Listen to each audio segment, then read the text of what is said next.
महिलाओं से जुड़ी बहुत सारी समस्याएं जिनका समाधान करना कई बार एक आम इंसान के लिए बड़ा ही अजीब हो जाता है। जैसे छोटी मोटी जो परेशानियां महिलाओं में हैं वो महिलाएं अपनी सूझबूझ से निपटा लेती हैं, लेकिन बहुत सारी जो परेशानियां हैं जो अक्सर हम आम तौर पर इन्हें आम ही समझते हैं, जिन पर हम बात करना भी कई बार मुश्किल समझते हैं कि ठीक है किस तरीके से बात की जाए, स्पेशली पब्लिक में। और घर पर भी बहुत मुश्किल होता है। महिलाएं महिलाओं से ही अपनी समस्याओं का समाधान नहीं मांग पाती हैं। बदलते समय के साथ में ये ठीक है कि वो थोड़ा सा मॉडर्न हुई हैं और चर्चा करना स्टार्ट किया है, लेकिन अभी बहुत सारे एरियाज़ में, स्पेशली जो हमारे रूरल एरियाज़ हैं, वहाँ पे अभी भी महिलाएं आपस में इन मुद्दों पर बात करना अच्छा नहीं मानती हैं। आप इसे शर्म कह लीजिए या फिर लोकलाज कह लीजिए, जो भी कह लीजिए। तो हमारे साथ आज डॉक्टर पूर्णिमा सामलेती जी हैं। 15 साल से एज अ गायनेकोलॉजिस्ट वो अपनी सेवाएं दे रही हैं और तमाम ऐसे कपल्स को उन्होंने एक नई ज़िंदगी दी है जिनके जीवन में कभी भी माता पिता बनने का सुख नहीं होने वाला था। उनसे जानते हैं कि क्या जो महिलाओं से जुड़ी जो समस्याएं हैं, जैसे मेनोपॉज की बात हो गई या फिर पोस्टमार्टम डिप्रेशन की बात हो गई या अपना अर्ली पीरियड्स की बात हो गई, मेंस्ट्रुएशन की बात हो गई, इन मुद्दों पर किस तरीके से महिलाएं अपनी बात रख सकती हैं, किस तरीके से वो जान सकती हैं कि ठीक है ये समस्या है और इस समस्या का हमको कहाँ पे समाधान मिल सकता है, क्या हमको बात करनी चाहिए या नहीं बात करनी चाहिए। और ज़्यादातर महिलाओं की सबसे बड़ी समस्या तो यही होती है कि जाएं कहाँ, बात किससे करें। घर में तो वो बात कर नहीं सकते अपने बड़े बूढ़ों से खुलकर, और बाहर उनको हमेशा इस बात का डर सताता रहता है कि लोग क्या सोचेंगे। ऐसे में किसके पास जा कर के अपनी बातें रखनी है, तो ये सारे मुद्दों पे हम आज चर्चा करने वाले हैं मैडम से। मैडम, आपका बहुत बहुत स्वागत है। अपने बारे में थोड़ा आप बताइए प्लीज़। मैं पूर्णिमा सामलेटी, मैं एक स्त्री रोग विशेषज्ञ हूँ विनायकम हॉस्पिटल में, और मैं 15 वर्षों से अपनी सेवाएं यहाँ पे भिवंडी में दे रही हूँ। आज हम लोग डिस्कस कर रहे हैं सेजल मैडम के साथ में सम मेंटल हेल्थ इश्यूज़ के बारे में, अबाउट फीमेल्स के बारे में। तो बोलिए मैडम, क्या डिस्कस करें आज? मैम, पहला जो सवाल मेरे मन में आता है, जब मैंने मतलब जब मैं किशोर में हुई थी, यानी कि 13 साल 14 साल की एज में मैं आई, तो पहला जो था ना कि पीरियड्स स्टार्ट हुए और उसके बाद जो मेरे साथ जिस तरीके से हालात आए थे, हालांकि मेरा तो ऐसा कुछ नहीं हुआ था कि मुझे कभी भी शेम फीलिंग आई, लेकिन जिस तरीके से हालात आए तो मुझे एक चीज़ समझ में आई कि ठीक है, इस मुद्दे पर बच्चियों से बात करना बड़ा ज़रूरी है।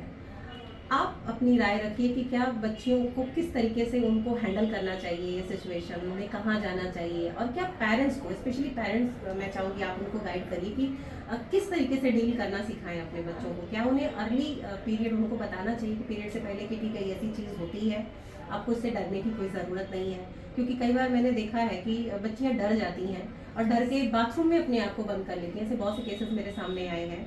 काउंसलिंग के सेशन में भी ऐसे केसेस आए जिनमें बच्चियों ने स्कूल में अपने आप को बंद कर लिया दरवाजे के पीछे, वो डोर ही नहीं ओपन कर रहे थे। आप पेरेंट्स को गाइड करिए, क्योंकि बच्चियों को इस मामले में तो हम गाइड नहीं कर सकते कि उनसे किस तरीके से वो बात करें, उनको कहाँ लेके जाएं। देखिए मैडम, सबसे बड़ी बात यह है कि हमारे ज़माने में, उस ज़माने में ये बच्चों को पता नहीं होता था कि पीरियड्स क्या होते हैं, लेकिन आजकल इतना सोशल मीडिया है, मोबाइल का इतना यूज़ हो रहा है, और स्कूल में भी आजकल पहले से बताया जाता है कि मासिक धर्म क्या होता है, मेंसेस में क्या क्या चेंजेस आते हैं और कब स्टार्ट होता है। तो काफ़ी चीज़ें तो कई बच्चों में पता होती है, स्पेशली शहरी बच्चों में।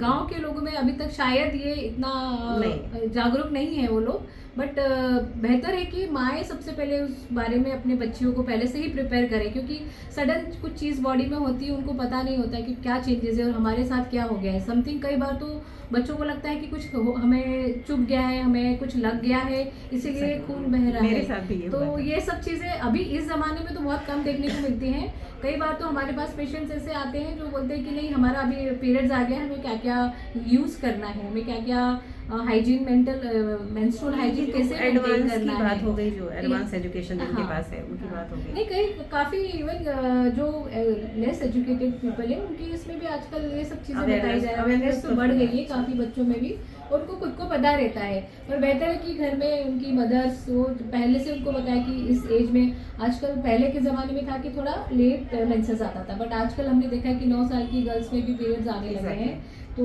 वो उन्हें वो एज इतना नहीं होती, they are not mentally prepared that time. तो उनको थोड़ा सा मेंटली पहले से 7 या 8 साल से ये एजुकेशन देने की ज़रूरत है। अच्छा, दूसरा एक जो सवाल है मेनोपॉज को लेकर के मैडम, उसको लेकर के बहुत सारी भ्रांतियां हैं महिलाओं में, वो प्लीज क्लियर करिए। भ्रांतियाँ मीन्स कि उसमें उसके बाद में काफ़ी चेंजेस आ जाते हैं बॉडी जी, में। चेंजेस नहीं, चेंजेस के बारे में तो उनको पता ही नहीं है, उनको सिर्फ इतना ही पता है कि ये होने के बाद बस आप प्रेग्नेंट नहीं हो सकती, आपको बच्चे नहीं हो सकते। जो कॉम्प्लिकेशंस आते हैं, उनको जो दिक्कतें आती हैं फिजिकल और मेंटल, उसके बारे में उन्हें पता नहीं होता। हाँ देखिए, एक मेनोपॉज मीन्स क्या होता है, मासिक धर्म का स्टॉप हो जाना। और वो क्यों होता है, क्योंकि हमारे गर्भ में, हमारे पेट में अंडाशय जो होता है वो काम करना बंद कर देता है। तो उससे कई हार्मोन्स रिलीज होते हैं, वो कम मात्रा में रिलीज होते हैं या नहीं होते, तो हमारा मासिक धर्म रुक जाता है। इसके अलावा उस हार्मोन का हमारी बॉडी पे कई चेंजेस होते हैं, तो वो असर हमारी बॉडी पे दिखता है। तो उसके लिए कई लोगों को लगता है कि मासिक धर्म स्टॉप हो गया मतलब हम पूरे हमारी लाइफ खत्म हो गई, ऐसा नहीं है। इसमें कई शारीरिक चेंजेस भी आते हैं, थोड़े मानसिक चेंजेस भी आते हैं। तो उसके लिए भी जैसा आपने बोला कि मेंसेस के पहले हमको प्रिपेयर रहना है, तो मेनोपॉज के समय भी हमें काफ़ी लोगों को प्रिपेयर रहना होता है। होता क्या है कि इसमें शारीरिक जैसे कि कमज़ोरी होना, बॉडी पेन होना, कैल्शियम की कमी हो जाती है बॉडी में, हॉट फ्लशेस आते हैं, सैडनेस फील करते हैं, मानसिक कई सारे लोग जैसे डिप्रेशन में चले जाते हैं। हाँ, तो ये सब चीज़ें उनको लगता है कि हम अभी हमारी ज़िंदगी तो बस खत्म हो गई, इसके अलावा आगे कुछ नहीं है, हम किसी काम के नहीं हैं। और उस समय होता लेकर के सीधे पूजा पाठ करना है। मोस्टली 45 to 50 ईयर्स के बीच में कई लोगों को होता है। तो उस समय सब बच्चे अपनी अपनी दुनिया में बिजी होते हैं, स्टडीज़ में, अपने करियर बनाने में, हस्बैंड अपने काम में बिजी होते हैं। तो दैट टाइम वो मानसिकता भी काफ़ी लोगों की बहुत ज़्यादा चेंज हो जाती है। दे फील वेरी अलोन कि अभी हमारे साथ कुछ नहीं है, हमारे साथ सब कुछ खत्म हो गया है। अच्छा, क्या ये सही है कि इसके बाद जो है महिलाओं के अंदर फिर से वो जो 16 और 17 वाला वो फीलिंग्स है वो स्टार्ट होता है? नहीं, ऐसा तो नहीं है। 16-17 तो नहीं बोल सकते, बट ये बोल सकते हैं कि नई ऊर्जा, शी फील अलोन, कि उसको लगता है कि अभी लाइफ में क्या है। तो हमें फिर से कई लोग अपने आप को काउंसिल करते हैं या बाहर का एनवायरनमेंट देख के थोड़ा अपने आप को फिर से, उनको अपने लिए समय मिलता है उस समय, तो वो अपनी हॉबीज़ पे और उस चीज़ पे ध्यान देते। तो 16-17 वाली वो बोल सकते हैं कि इतने दिनों तो बहुत ज़्यादा बिजी थे, अभी थोड़ा अपने लिए टाइम निकाल पा रहे हैं, तो शायद बोल सकते हैं कि हाँ कई तो इस कंडीशन में डिप्रेशन में चली जाती हैं, काफी लोग जाते हैं, क्योंकि तो कुछ काम ही नहीं बचा बॉडी है। में इतने सारे चेंजेस होते हैं, वो उनका खुद का नहीं रहता है, वो एनवायरनमेंट का भी नहीं रहता है, कई बार हार्मोनली चेंजेस रहते हैं। तो जिससे depression, sadness, sudden hot flashes होना, बॉडी में जो चेंजेस होते हैं, तो वो उसको एक्सेप्ट नहीं कर पाते हैं कई बार। बिल्कुल, मैं जैसे एक अचानक में उनको ठंडी लगना स्टार्ट हो जाता है, या अचानक गर्मी लगती है, गर्मी लगना स्टार्ट हो जाता है।